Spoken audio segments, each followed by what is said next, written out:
Okay, let's see if I can do this. Got a string around the shaft at the axis of rotation, roughly. And if I, okay. If I release the mass that's hanging from the pendulum, 355 around the mass, that mass is going to descend, and you're not going to be able to see that. And accelerate off. Well, let's try again.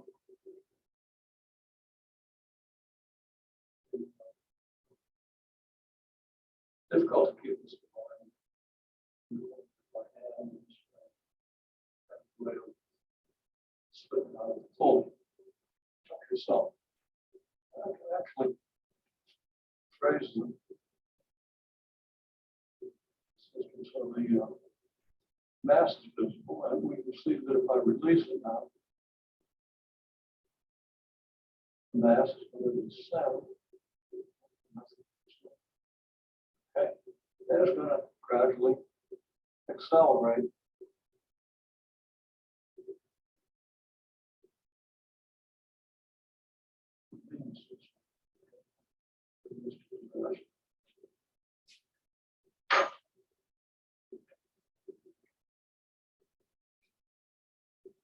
I spent a whole class here trying to drag this out of students who had done my lab assignment. But trying to make the point that we need to maybe focus on what's really going on in this situation, because it was difficult to apply. It's difficult for students to apply all the formulas, all the concepts, and bring everything together, explain what's going on. Well, this is the result.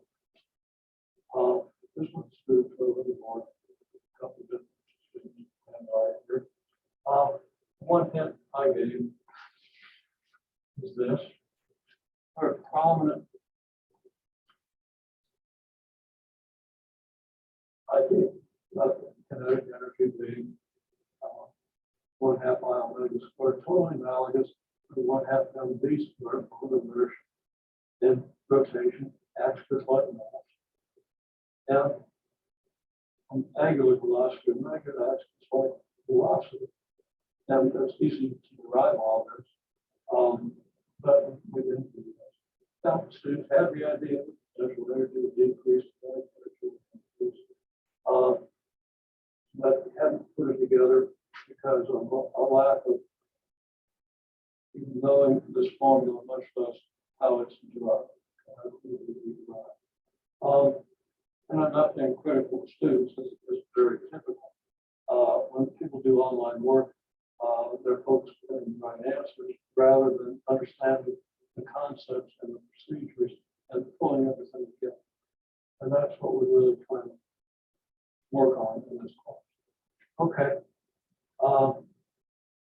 So the students fairly well prepared to think through this, but had not pulled together the 3 assignments that were completed last week on the relevant chapter. In any case, this is how it came out. Okay, well, we parameterized things. We used m to the mass discriminates. That's what's going to be. You have force mg here, potential mg. It's would have been different. Short potential mg. Yeah. So, and calculating the torque, so that actually turned out not to be necessary for the question I found. Okay, all the details, the torques and the diameter, shaft, and so forth, are bypassed. All you want to do is figure out the angular velocity after this thing descends and then gets. So we have the mass of the descending washing this mass. We have R, which was the radius of the shaft. We have H, which is the distance of the shaft. We have I. We know these four things. I've not always read them necessary, but we know these four things. How do we figure out the final angular velocity? The answer is very simple, actually. The change in potential energy is negative mgh, and the kinetic energy is 1/2 mv squared. The change in kinetic, well, the kinetic energy plus potential energy is constant, meaning that the change in kinetic will be equal to the change in potential energy. Means we started from rest, which is part of it. That 1/2 omega squared at the end, that's the equal and opposite, the change in potential energy. So that this is going to end up being equal to mgh. And the group got this far, which is pretty good. Started 2 kinetic energy over I equals this, and there's a negative.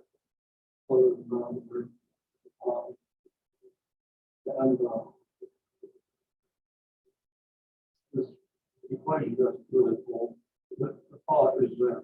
So the final solution to the question, I believe, is simply this.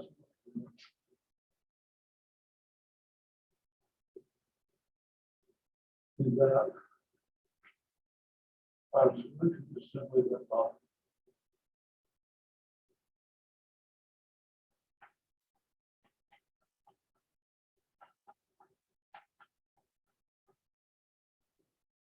Of course, there's a place that this friction is negligible.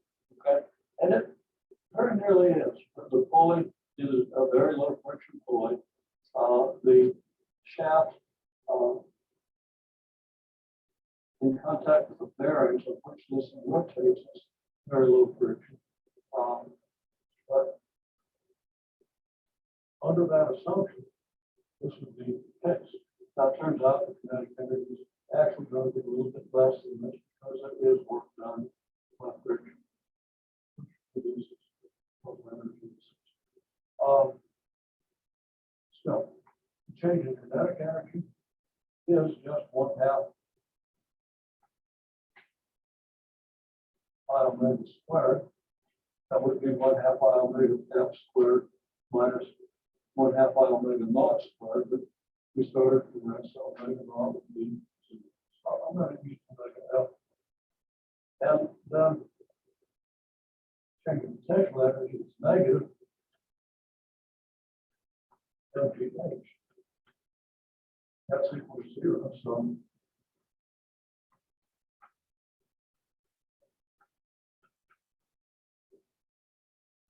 one half pi omega f squared equals mgh. I'm not a blue here. Take this later down here.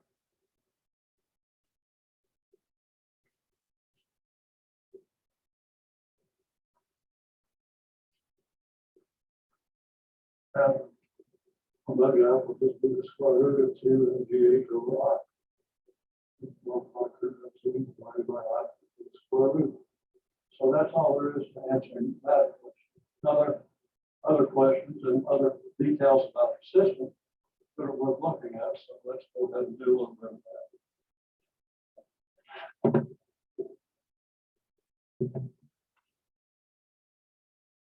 System we observed, system I just showed you. Moment of inertia was pretty much moment of inertia of the rod. There were a couple of magnets hanging there, each of mass about 50 grams, each about 15 centimeters in the axis of rotation. So you figure out what the contribution of those magnets to the total moment of inertia would be. It's fairly small, probably in the order of 0.001 kilograms. But the 2 magnets together about half the mass of the rod. They're just doing some ballpark calculations can easily be modified to include the masses of the moments of inertia of the magnets. Okay, this mass, this height, or the distance of these, or if you wish, the initial height relative to the height of the mass. So a ballpark calculation here, mass is actually about 208. I don't know what we want. It's actually 60.96 centimeters. Even rounded figures, we get this. Okay, moment of inertia, of course, is pretty much a uniform rod. So using this formula, which pretty much applies to this beam, we get this result. We can calculate 0.6 squared is 0.36, 0.2 times 0.36, which is 0.036, right at 12. You get 0.023.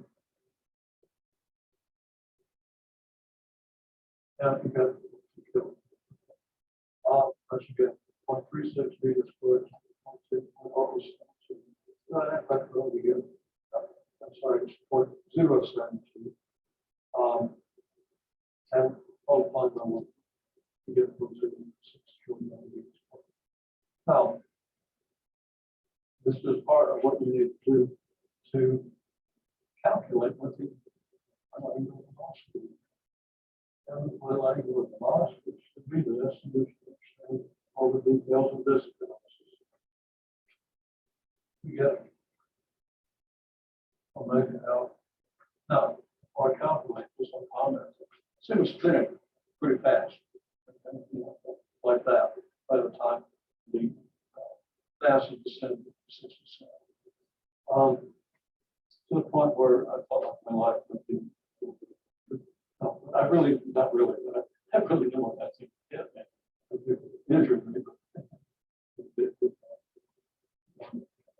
Okay, so omega F would have been square root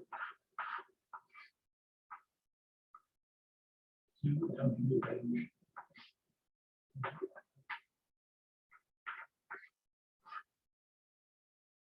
Yeah.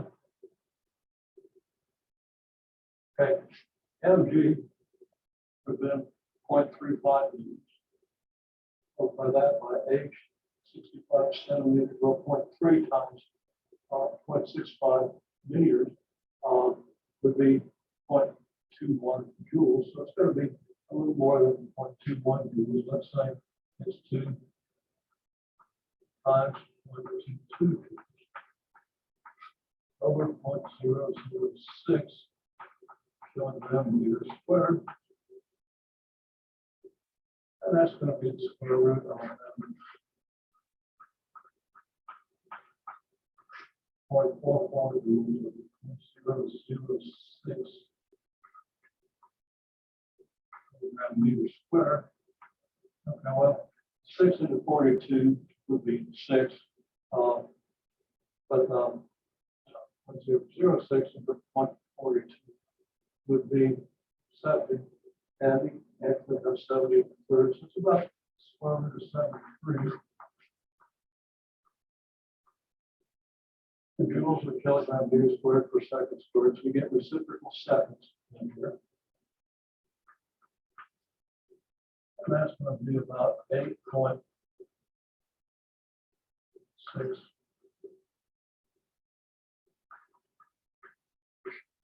radians per second. And that's about almost 1.5 revolutions per second. That's well. It was moving along very fast. Okay, well, that's consistent with what we saw. We didn't actually measure the rotational velocity. We could have hooked up a probe to the interface because the apparatus we have there is actually a probe interact with that, we'll communicate with the interface and give you good information. Position, angular position versus time. And that can be analyzed with the velocity. So we could easily complete this. Okay. Now, that is still the prediction of the final angular velocity, and it's pretty realistic. I think. Again, we didn't measure it. Seems about like how fast it was going. Okay. So what other things are going on? Well, what's accelerating? What's accelerating it is the torque produced by this tension. And now, the torque produced by the tension, if you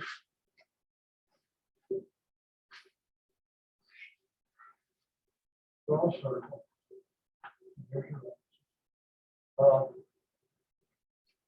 this piece of metal conduit has a diameter of about 1.6 centimeters. So the radius is about 0.8 centimeters. Of course, it's got 0.008 meters, but a little 0.8 centimeters. Now the string is wrapped around the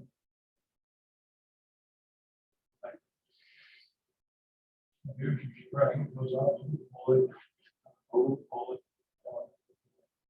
Okay, well, the weight descends with a very small acceleration in the order of like 0.001 meters.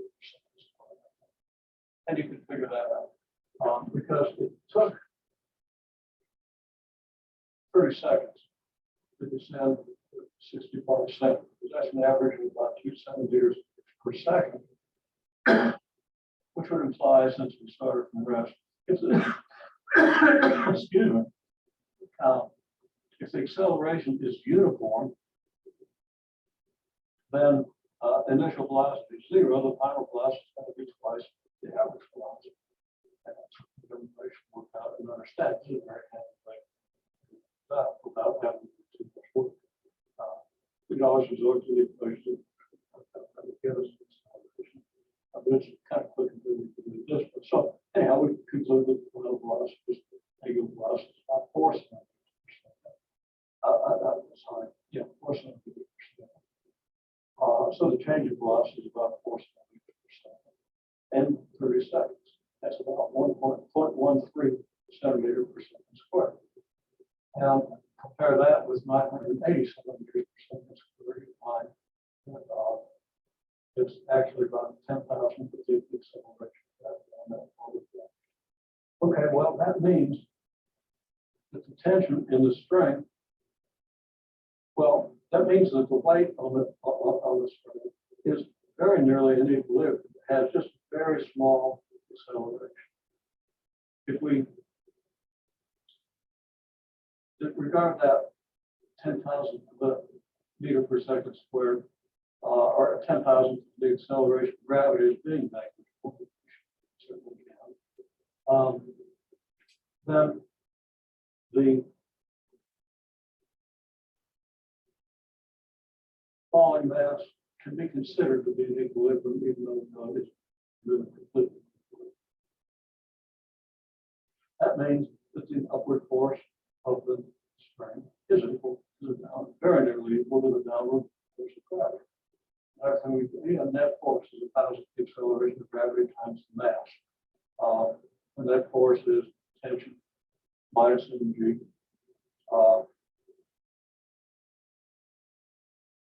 10,000 acceleration of gravity times the mass is negligible. So tension minus mg has to be 0.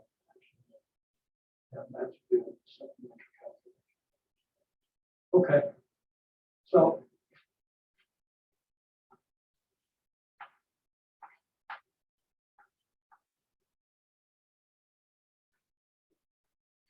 tension is very close to mg, which is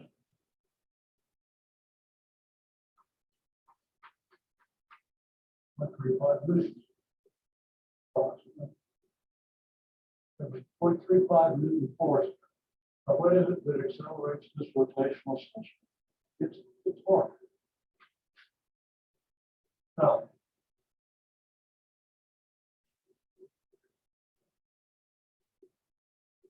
if we use the line of force method of finding the for.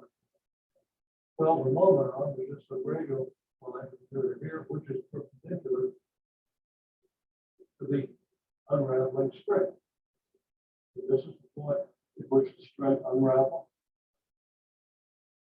At whatever the direction of the string, at that point is going to be located so that this line of force is perpendicular to the moment on. That's 8th grade geometry, but nobody learns anything in 8th grade geometry. And somebody decided that it was important for students to know geometry.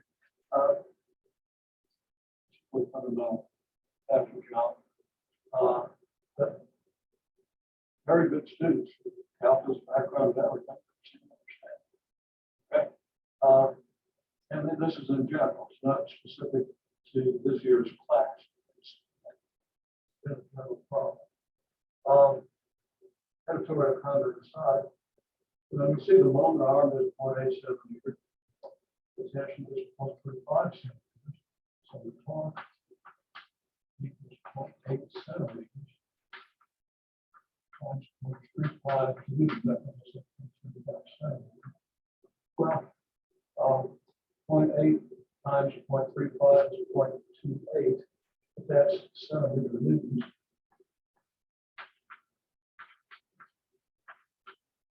Which is then, since a centimeter is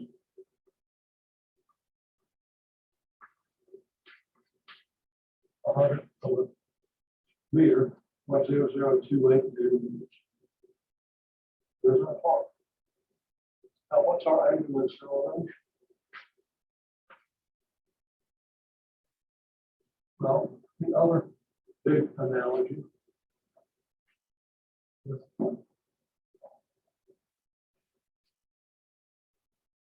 linear motion is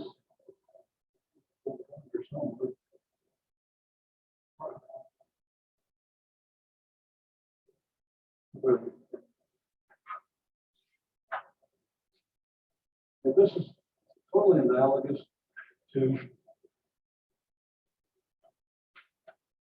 Newton's second law, which is the rate of acceleration is F over m. Acceleration becomes angular acceleration, force becomes torque.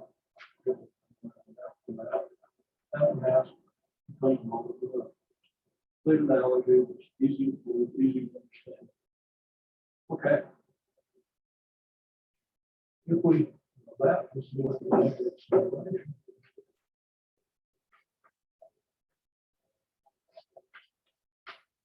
Zero, 0.028 meter newtons divided by moment of inertia, which is approximately 0.006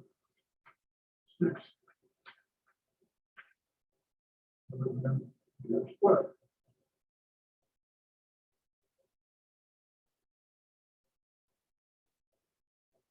So this is the angular acceleration of the system. If you work out the units, figure out the units,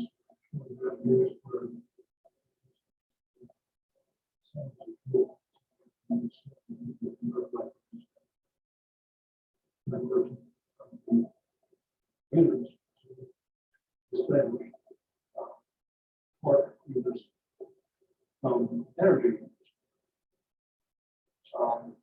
That means completely different things. You got to work to help.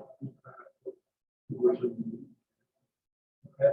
Anyhow, when you divide that by this, you get a reciprocal acceptance. The reason for that is a meter of arc divided by a meter of radius gives you, by the definition of radius, one radius. Okay. When you divide arc, which implies that radius have part of these meters of arc distance is greater. Well, you get ready for second square. I guess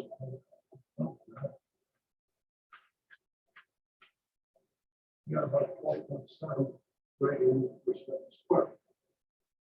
4.7 is not agree with what we saw. Okay, things start out very slowly and gradually spread up. Maybe for a couple of seconds, get up to 1 radian per second. About half a radian per second squared. Well, in 30 seconds, then.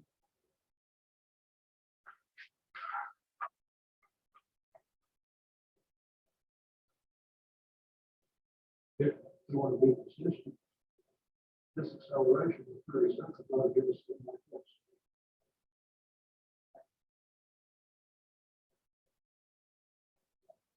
Not sure about it done.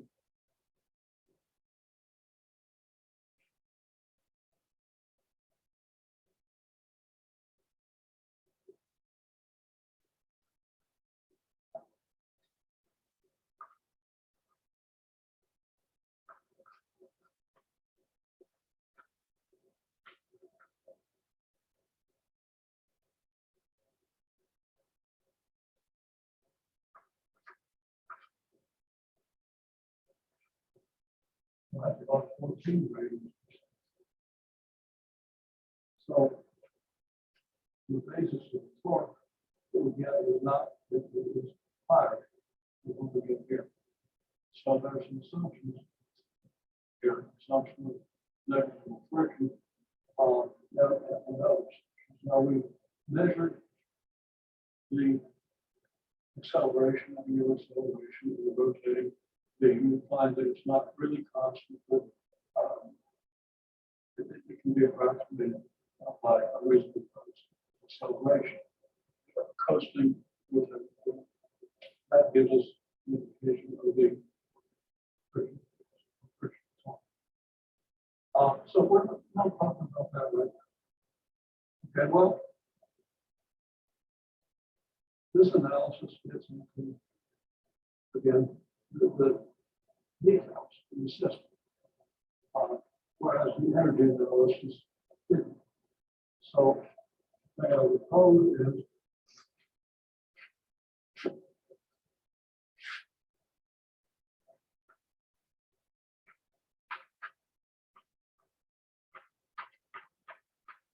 exception R the radius of the shaft. And also comment, I couldn't get the shaft, and that's only on their magnets. Couldn't get the shaft to be perfectly separate with the axis of rotation. I think it's pretty close. It's not too much. And R is the radius of the shaft. H.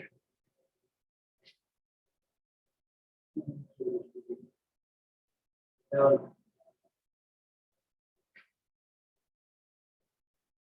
longer than the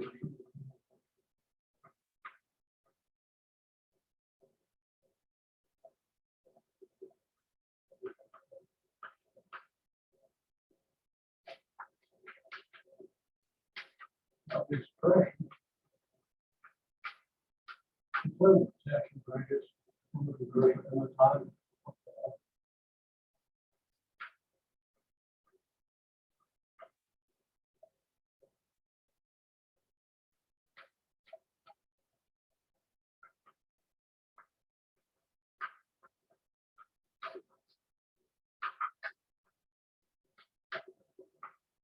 We'll find the work it out, assuming you know this is the